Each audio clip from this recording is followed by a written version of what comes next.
Bonjour, je m'appelle Clément, je suis étudiant au CHU de Rouen et dans cette vidéo, je vais vous parler du score de Glasgow.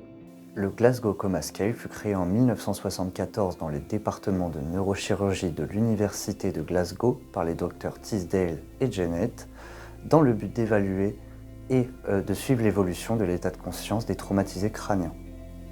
Le but de cette échelle était qu'elle puisse être utilisée par tout le monde, peu importe leur niveau d'expérience. Ce score permet d'évaluer rapidement et facilement l'état de conscience d'une victime. Il est divisé en 3 catégories. La première qui est l'ouverture des yeux, la deuxième la réponse verbale et la troisième la réponse motrice. Le score maximum étant de 15, le score minimum étant de 3. Mettons-nous en situation pour y voir un petit peu plus clair. L'ouverture des yeux est scorée sur 4. Un score de 4 correspond à une ouverture spontanée des yeux. Un score de 3 correspond à une ouverture des yeux à la demande. Un score de 2 correspond à une ouverture des yeux suite à la stimulation douloureuse qui se fait avec un stylo qui fera une pression sur un des ongles du patient. Un score à 1 correspond à l'absence totale d'ouverture des yeux. Bonjour. Bonjour. Madame, vous m'entendez? Oui.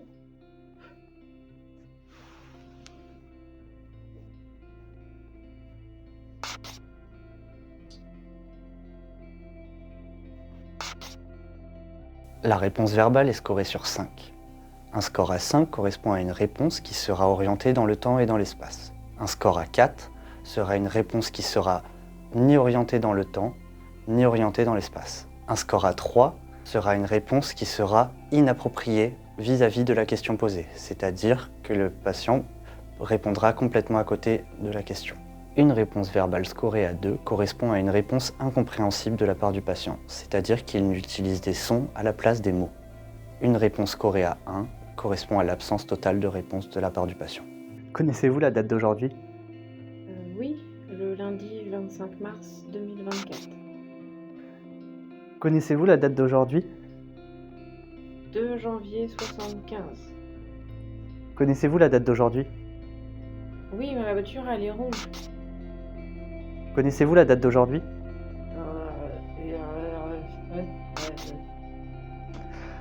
Madame, vous m'entendez? La réponse motrice est scorée sur 6.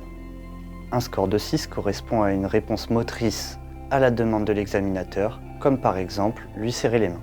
Pour la suite de l'examen, nous aurions besoin de faire une stimulation douloureuse, comme vu précédemment. Pour une réponse motrice scorée à 5, le patient doit retirer la main de l'examinateur qui lui fait mal de manière orientée. Pour une réponse motrice scorée à 4, le patient évitera de manière inappropriée la stimulation.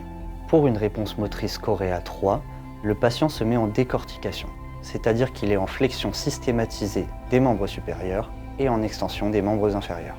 Pour une réponse motrice scorée à 2, le patient se met en décérébration, c'est-à-dire une extension systématisée des membres supérieurs et une extension des membres inférieurs. Pour le score de 1, il y a une absence de réponse motrice à la stimulation.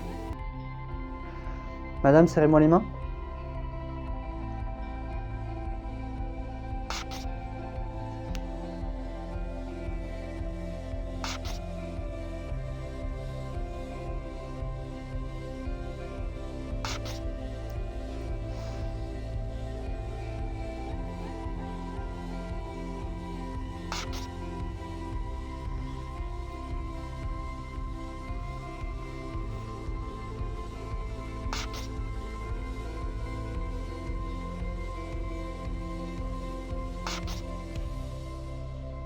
Je vous remercie d'avoir participé à cette vidéo et je vous dis à bientôt.